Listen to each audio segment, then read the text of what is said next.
مانا کہ محبت کے سفر میں ہر گام پہ 100 مشکل ہے، لیکن یہ سفر آسان بھی ہے اگر ساتھ تمہارا ہو جائے۔ اگر تو ساتھ چلے تو پھر یہ سفر مشکل ہے۔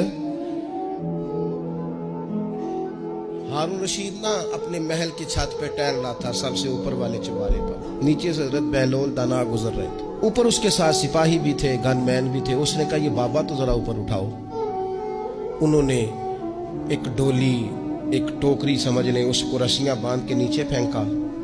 نیچے جو سپاہی تھے ان کو کہا کہ یہ بابا جی کو پکڑ کے اس میں بٹھاؤ۔ انہوں نے جبرن تھاما بابا جی کو، اس میں ڈالا، اوپر والوں نے کھینچ لیا۔ 2-3 منٹ لگے۔ ہارون رشید کے سامنے حضرت بہلول دانا پہنچ گئے تو تھوڑے ناراض بھی ہوئے کہ یہ کوئی طریقہ تو نہیں نا بلانے کا۔ ملاقات ہوئی تو کہا کیوں بلایا؟ کہنے لگا ایک مسئلہ پوچھنا تھا۔ فرمانے لگے بادشاہ ہے نا، تیرے مسئلے پوچھنے کا بھی اپنا ہی انداز ہے، پوچھ مسئلہ۔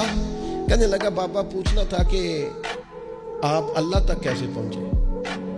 حضرت بہلول دانا چپ کر گئے۔ 2-4 منٹ کے بعد کہنے لگے جس طرح ابھی زمین سے تیرے تک نہیں پہنچا، بالکل اسی طرح ہی پہنچ گیا ہوں رب کریم کی بارگاہ تک، اور وہ بھی جو اس نے کرم فرمایا ہے، ورنہ میں تو نہیں سمجھتا کہ میں پہنچ گیا، وہ بھی اگر تیری خوش گمانی ہے۔ ہارون رشید کہنے لگا مجھے سمجھ نہیں آئی۔ فرمانے لگے تو بادشاہ جو ہے اتنی جلدی کیسے سمجھ میں آئے گی تجھے بات؟ فرمانے لگے اگر میں تجھ سے ملنا چاہتا نا تو میں ایک درخواست لکھتا، پھر کسی وزیر سے سفارشی سائن کراتا، پھر وہ جمع کراتا، پھر مجھے ٹائم ملتا کہ فلاں دن فلاں تاریخ فلاں ٹائم آ جانا، پھر آ کے میں لائن میں لگتا۔